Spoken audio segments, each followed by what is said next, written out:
Hi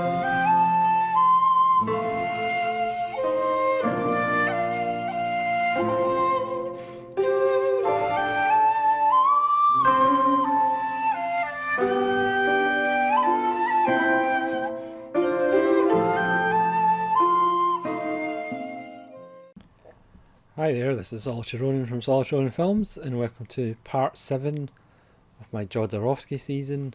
Today we're going to talk about Endless Poetry from 2016, which is a sequel to The Dance of Reality from 2013. These are both Artificial Eye Blu-rays with the lovely matching colourful artwork. This is literally the sequel because it starts with the ending scene from Dance of Reality. It finishes with Jodorowsky going to Paris to help out with the Surrealist movement and the mime movement. So this is the journey from an older teen Jodorowsky into his 20s before he goes to Paris. So it's a similar style to Dance of Reality. It was shot by Christopher Doyle. He's obviously a famous DP for his work in Japan and Hong Kong. And it stars Brontis Jodorowsky, Jodorowsky's son, who plays his father. Aidan Jodorowsky once again does the music as he did in Dance of Reality. He takes the central role as his father in his 20s. Pamela Flores plays the mother again. And again, if you're not familiar with Dance of Reality, Jodorowsky's mother always wanted to be an opera singer, so she sings all of her dialogue.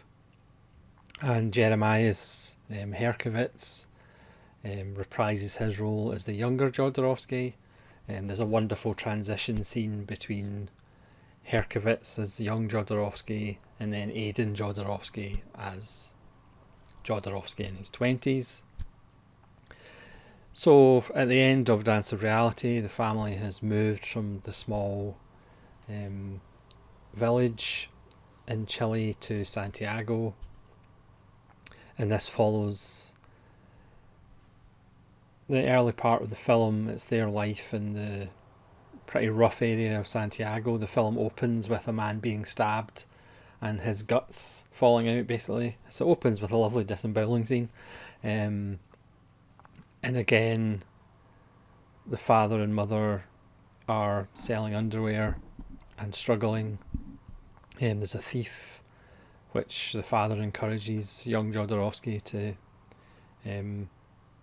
kick while he's on the ground. And again, we get more of Jodorowsky's father as this angry man. Jodorowsky gets a book of poetry and wants to write poems and become an artist. His father wants him to become a doctor, and uses all manners of homosexual slurs, because in Jodorowsky's father's mind, all actors and poets and dancers and musicians are all homosexuals. And as he says, men don't touch other men or kiss other men or anything like that. And the mother, again, is almost just trying to be the mediator between this hard fist of the father and the son, perhaps not wanting to do what the father is asking him to do. There's a scene where the mother's mother comes with a little coffin, because it's to commemorate the death of her son, who choked to death on a strawberry cake. So Jodorowsky's mother bakes a strawberry cake, which her mother then puts her face straight into and then destroys. The coffin has a violin, which again the mother wants Jodorowsky to play, so it's the parents wanting Jodorowsky to do certain things which he doesn't necessarily want to do. Again, Jodorowsky appears himself at certain moments, again being the angel or the devil on his own shoulder, and it's really used very well. He doesn't overuse it, and at times it's really rather moving, especially near the end of the film.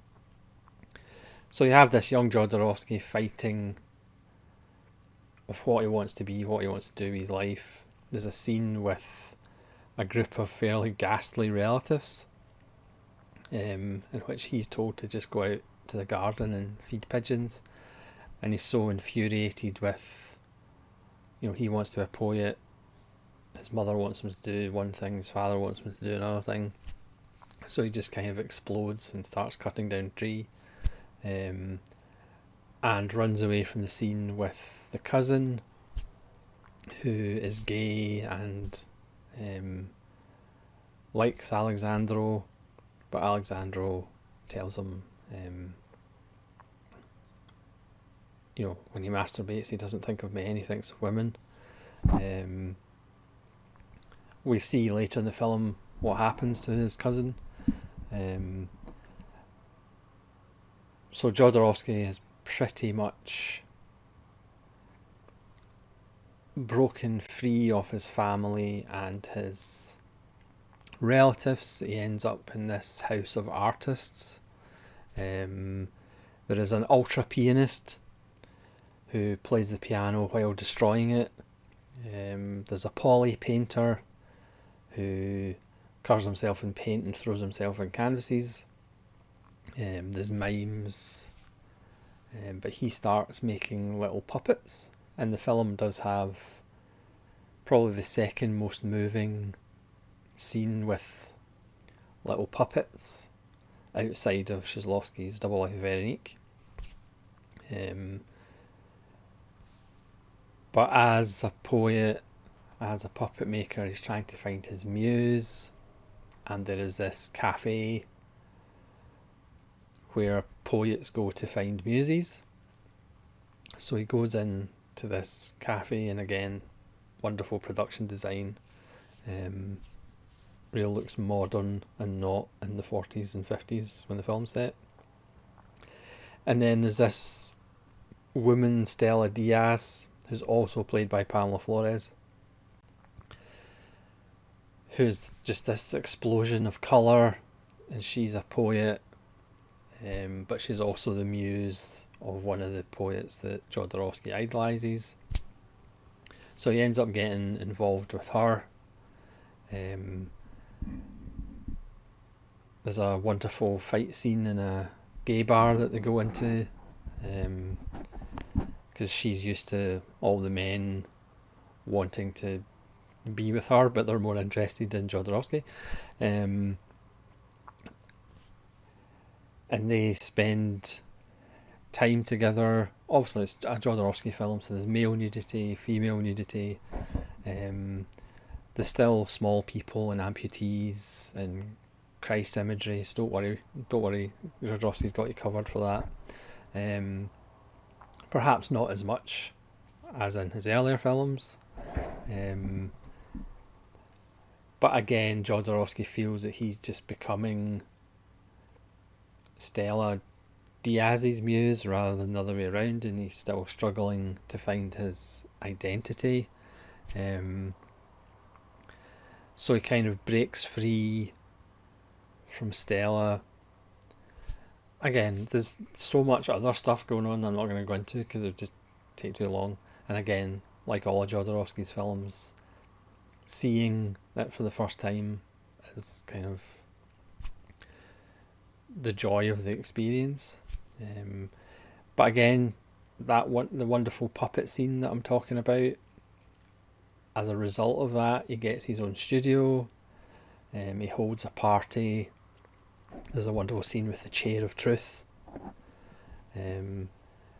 So he's kind of found his own space to create his poetry, but then he meets at the party a poet called Enrique, who he forms a bond with, and the two of them become action poets. So there's a wonderful scene where they decide to walk through town in a straight line, but that can be over vehicles, through buildings, through people's houses, and again they go around the town, you know, defiling statues and other things, because they are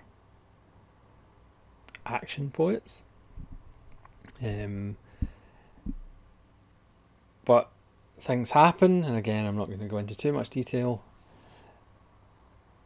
but then he meets, because the circus obviously is a theme that runs through Jodorowsky films as well, so he meets the character who was Carrot the clown in The Dance of Reality, obviously much older. So there's a scene where Jodorowsky goes back to the circus as a clown, but that turns into naked crowd surfing, as those scenes often do, which again it's that thin line of Jodorowsky, whether it's moving and profound or pretentious, ridiculous twaddle. It's a line that, if you're familiar with Jodorowsky's films, he does do the tightrope walking on that line. Sometimes he falls on either side of it.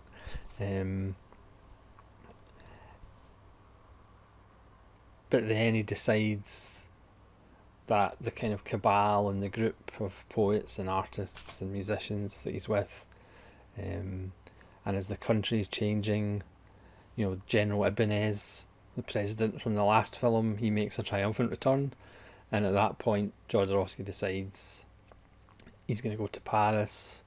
There's a wonderful scene at the end of this carnival, a mixture of red devils and death figures. Again, the imagery in the film is just astounding, beautiful, colourful, as in all of Jodorowsky's films. There's a beautiful scene with Jodorowsky at the time of filmmaking, talking to himself. The final farewell, again, pretty much the same kind of scene as from the end of the first film. It's a farewell, the start of a journey in the next chapter of his life. But Jodorowsky saying goodbye to his father still wants him to stay. His father is still saying, you're obviously a homosexual because you're a poet, or you want to do art. But that the scene becomes really quite profound and moving, because Jodorowsky, as he is the real Jodorowsky, appears telling himself as a younger man how to say goodbye to his father, which he never really did properly. So again, these two films are really about Jodorowsky